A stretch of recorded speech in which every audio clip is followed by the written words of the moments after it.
London से मारूफ सहाफ़ी इरफान हाशमी साहब। और इरफान हाशमी साहब ने एक बहुत बड़ी खबर ब्रेक की है, और ये इतनी बड़ी खबर है कि इसके चर्चे जो हैं वो लंदन से इस्लामाबाद तक भी हैं, और जो शरीफ ख़ानदान की रिहाइशगाह है रायविंड, वहाँ से लेकर इसके चर्चे अब पीएम ऑफिस तक भी हैं। आज हम इरफान हाशमी साहब से इस खबर के मुतल्लिक, और ये जो उन्होंने एक बहुत बड़ा इंटरव्यू किया है, इसके मुतल्लिक कुछ ऐसे सवालात करेंगे जिनके जवाबात आप सब जानना चाहते हैं। बहुत शुक्रिया हाशमी साहब। Sir thank you very much sir Rai साहब।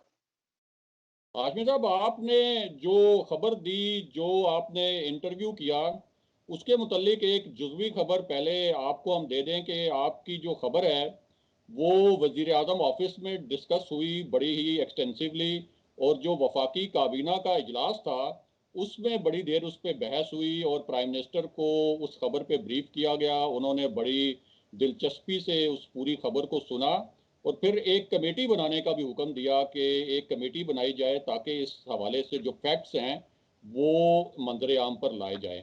तो आज हम आपसे कुछ ऐसे सवालात पूछेंगे क्योंकि यहाँ पे कुछ लोग जो हैं वजीर आजम इमरान खान को या इस हुकूमत को चार्जशीट किया है।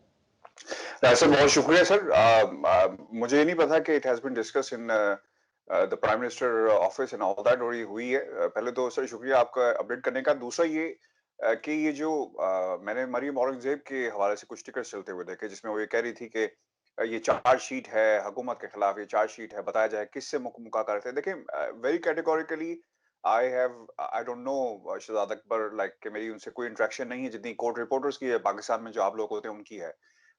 Couple of times Daily Mail के केस के हवाले से मैंने उनसे कोशिश की थी खबर के हवाले से कुछ चीजें कंफर्म करनी। Apart from that I don't know the gentleman. लेकिन ये बददयानती होगी कि अगर मैं कहूं कि नहीं जी ऐसी बात है।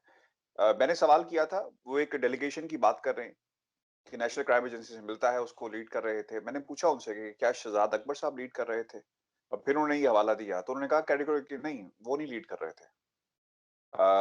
और उन्होंने बिल्कुल अल्फाज यूज किए कि Shahzad Akbar is a man of integrity. लेकिन बाद में जो हमारा एक पांचवा गालबन इंटरव्यू है जिसमें शहजाद अकबर को लेकर वो थोड़ा सा खाइफ जरूर थे, और उन्होंने उन्हें थोड़ा सा आड़े हाथों भी लिया है। वो इसलिए लिया, वो ये कहते हैं कि जब आर्बिट्रेशन हुई, एक मुआहिदा था, ऑब्वियसली अदालत ने फैसला सुनाया, उसके बाद दोनों फरीकैन जो कुछ हुआ इस फैसले को पब्लिक नहीं करेंगे। यही वजह ना कि 200 लिस्ट जो है वो मंजराम पे नहीं आ रही। जो फैसला लिखा गया एंथनी एवंस की जजमेंट के अंदर वो नहीं है। अब वो ये कहते हैं, उन्होंने फिर थ्रेट दिया इन द लाइन, क्योंकि शहजाद अकबर साहब बार बार कह रहे थे कि इन्होंने कुछ रिकवर नहीं किया, कुछ रिकवर नहीं किया, कुछ नहीं कहा, ऐसी बात होती रही गालबन। तो उसके जवाब में उन्होंने कहा कि अच्छा अगर मैंने कुछ रिकवर नहीं किया, let the world to be the best जज, ये इसको पब्लिक कर देते हैं और फिर दुनिया देख लेगी कि इसकी जजमेंट में क्या था। और उन्होंने इस तनाजुर में कहा, तो एक तरफ उनकी क्रेडिबिलिटी, उनको मैन ऑफ इंटेग्रिटी कहते हैं, और दूसरी तरफ ये कहना ऑब्वियसली ये एक दोनों किस्म का आपको जो है ना आपको रिएक्शन एंथनी एवंस की जजमेंट के हवाले से और कभी मुसावी के हवाले से मिलेगा। तो ये आई थिंक खबर आई है, हर पार्टी ने, हर फ्रैक्शन ने के इंकशाफ किया कि किसी शख्स ने तारुफ करवाया उनके सामने कि वो मियां नवाज शरीफ के भतीजे हैं या भांजे हैं, और उनको रिश्वत की ऑफर की। तो ये किस दौर का उन्होंने जिक्र किया, और इस हवाले से एक नाम शायद जो है वो अंजुमदार नाम भी कोई बताया जा रहा है। तो कोई इस हवाले से वाजे और थी।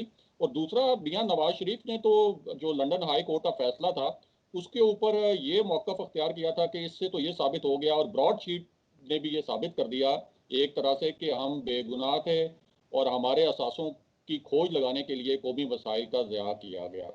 तो इस पर जो आपके इंटरव्यूज थे उससे क्या तासुर मिलता है? देखिए वो डेट मुझे चेक करनी पड़ेगी, आई डोंट बी रॉन्ग कि कब ये हुआ। वो मैं चेक करके ऑब्वियसली आपसे शेयर करूंगा। और दूसरी तरफ जहां तक उस शख्सियत के हवाले से बात है, हमने जिस रात को तीसरा अपना इंटरव्यू अपलोड करना था उसी रात ये डेवलपमेंट हुई, और मुझसे कुछ इन्फॉर्मेशन उन्होंने शेयर की कि जनाब Anjum Dar is the guy and would you like to share, I can share more details with you. तो मैंने फिल फॉर अपने थर्ड पार्ट को हमने जिसमें शहजाद अकबर के हवाले से कहा गया है, उसको हमने ड्रॉप किया और फिर इसको अपलोड किया। तो उसमें एक तस्वीर जो मैंने उनके साथ शेयर की, जिसके बाद मैंने पूछा कि क्या अंजुम डार और अंजुम डार साहब के बारे में आपको बताऊँ कि अगर आप उनका जो रिकॉर्ड है, जो अवेलेबल है ऑनलाइन, जहाँ पे भी आप देखें, जो लोग शेयर कर रहे हैं, उनका सारा फाइनेंशियल बैकग्राउंड है। अकाउंटेंसी, अकाउंटेंट, बिज़नेस और पता नहीं कितनी वो उनका बड़ा लंबा-चौड़ा प्रोफाइल और बिज़नेस पर्सन और नज़र आता है। और फिर उनकी नवाज़ शरीफ साहब के साथ तस्वीरें भी हैं और उन्होंने कहा कि यही शख्स है जो मेरे पास आया था और उसने मुझे एलिजिडली ये कहा कि ये नेफ्यू है, भांजा, भतीजा, व्हाटएवर। तो ये चीज़ ऐसे हुई है।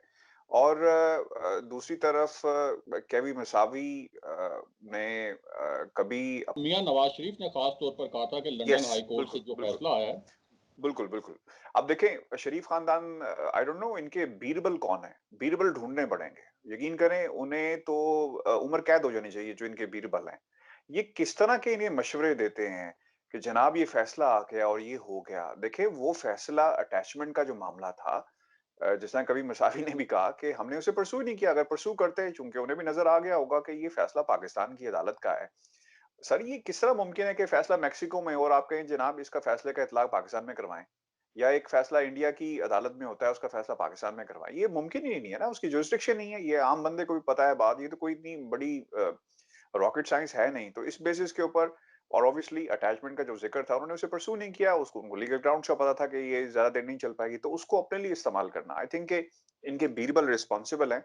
और जिस अंदाज में उन्होंने तो पूरा किस्सा सुनाया और फिर उसके बाद उसको इस्तेमाल किया पॉलिटिकल माइलेज हासिल करने के लिए, आई थिंक ये बहुत बड़ा किक बैक हुआ है।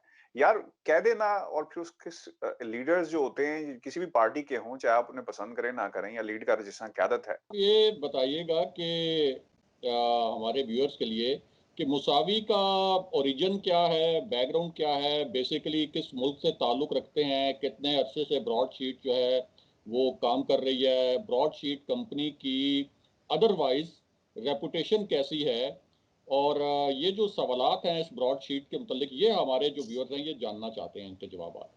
देखिए sir Broadsheet obviously that was engaged by Musharraf in 2000 और इसको इसलिए एंगेज किया गया था ताकि उन लोगों का पैसा जो पाकिस्तान से बाहर गए हैं उनको पाकिस्तान में वापस लेकर आया जाए। उसमें एक लिस्ट थी 2200 की लिस्ट थी जो हैंड ओवर की गई ब्रॉडशीट को ताकि इन लोगों को तलाश करें। जब ये कॉन्ट्रैक्ट हो रहा था और ये जब कॉन्ट्रैक्ट मसावी साहब के पास पहुंचता है उन्होंने कहा कि यार ये क्लॉज में रखो कि ये इसको किसी भी सूरत इससे पीछे नहीं हटा जाएगा, क्योंकि हमेशा की ये है कि अगर इसकी कहीं पे वायलेशन होती है और गवर्नमेंट ऑफ पाकिस्तान कुछ और करती है तो कल में फ्यूचर में क्या हमें गारंटी मिलेगी। तो ये क्लॉज के अंदर रखा गया था। हमारी कोशिश है कि वो जो इलेक्चुअल कॉन्ट्रैक्ट है वो हमें मिले और हम आपके सामने भी रख सकें इससे बहुत जल्द मुसावी को क्या फ़ायदा होता? यानी मुसावी तो कॉन्ट्रैक्ट पे काम कर रहे थे, उनकी कंपनी कॉन्ट्रैक्ट पे काम कर रही थी। अगर गवर्नमेंट ऑफ पाकिस्तान उनको कहती है कि आप 100 लोगों का पता करवाएँ, इनके असासे जो हैं वो वहाँ मौजूद हैं। और फिर बाद में अपना कॉन्ट्रैक्ट है वो कहती है कि जी आप 50 लोगों के करवाएँ, पैसे आपको उतने ही मिलेंगे जितने कॉन्ट्रैक्ट के मुताबिक, लेकिन आप 50 लोगों के कराएँ, 100 लोगों को छोड़ दें। तो ये तो यानी ब्रॉड शीट जो है वो कोई हुकूमत तो नहीं है कि वो एक असूली फैसला करे कि नहीं जी हमने तो आपने 100 क्रिमिनल्स के नाम दिए थे, तो हम तो उन 100 के पीछे जाएँगे, हम तो ये कोई सिलेक्ट नहीं कर सकते इनमें से कि 50 के पीछे जाएँ, 50 के पीछे ना जाएँ। तो ये क्या खालिस्तान प्रोफ़ेशनल मतलब बेसिस के ऊपर उन्होंने ये फैसला किया या इसके अंदर कोई झोल है? नहीं सर बहुत बड़ा झोल है। डील ये हुई थी कि 20% of the looted money of the recovered money लिया जाएगा। तो उन्होंने कहा कि जनाब आप जी। जिन लोगों के नाम निकालते हैं हम आपको बताते हैं कि इस बंदे के पास इतने पैसे इसे इसके अकाउंट में मौजूद हैं। आप कहते हैं यार इसका नाम निकाल दो। तो व्हाट हैपेंड टू आवर 20%? आपने तो उसे उसको मिनिस्टर भी लगा दिया, उससे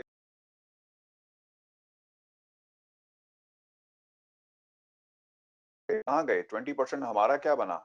ऑन द बे ये बड़ा सिंपल सा केस है। इस बेसिस के ऊपर तो वो अदालत में गया और अदालत ने ऐसे नहीं कि उठाकर दे दिया कि 6 साल या 50 साल एक फैसला आता है, ऐसा नहीं हुआ। क्लियर कट लिखा गया है उसमें कि ब्रॉडशीट ने अपना काम यानी इन लोगों ने अपना काम बड़ी ईमानदारी से किया, बल्कि टू इफेक्टिव ये अच्छा ये अल्फाज अदालत ने कहा कि ब्रॉडशीट ने अपना काम जो है काम वो किया ईमानदारी के साथ and they were professionally too किया। इफेक्टिव। लेकिन हुआ ये कि वो जो लिस्ट इनिशियली दी देखें जब तय ये हुआ कि जितने पैसे रिकवर होंगे उसमें 20% कंपनी का होगा, जो कि इस तरह होता है पाकिस्तान में मुताबिक एग्जांपल्स ऐसी हैं। खबरियों के भी पैसे होते हैं पुलिस सिस्टम में, ये बात इसमें कोई छुपी हुई तो नहीं है, पूरी दुनिया में लोगों को पता है। और बर्तानिया और बाहर की दुनिया में तो ये एक आम प्रैक्टिस है। ये बड़ी-बड़ी कंपनीज़ जो हैं जिसमें लॉ फर्म्स हैं, जो बड़े-बड़े जो नाम हैं, उन्होंने तो बाकायदा एक अपना एक डिपार्टमेंट ऐसा बनाया होता है कि जो बंदा अगर उसके पास आता है डेफेमेशन की सूट लेके, तो वो चेक करते हैं कि जिसको हम डिफेम करने जा रहे हैं अपनी प्राइवेट इन्वेस्टिगेशन से, कि जनाब ये कितनी मोटी असामी है, इसके अकाउंट में कितने पैसे हैं, यहाँ तक चेक करवाया जाता है। इसलिए कि कल को जब हमारा कट आएगा तो हम उस हिसाब से अपनी जो तवानाइयाँ हैं, एनर्जीज़ उनको सर्व करें। तो ये तो डील का एक हिस्सा होता है, या ऑफ द रिकॉर्ड चीज़ें चल रही होती हैं कि अगर कल को हम केस जीते, no win no fee, it's a common slang here, बुकलाई इस्तेमाल करते हैं। तो 20% वाज़ एक्चुअली द डील। आपने जब उन्हें पैसे रिकवर करके जेब में डालना शुरू कर दी, किसी की भी जेब में गए, इससे इसके अलावा आपने उनको पैसे नहीं दिए। तो डैमेजेस 22 मिलियन सर डैमेजेस हैं। जी हाँ। 22 अच्छा मिलियन आशु बाकी साहब, प्रोफेशनल ये कॉस्ट। ये ये बताइए कि अभी थोड़ी देर पहले प्राइम मिनिस्टर इमरान खान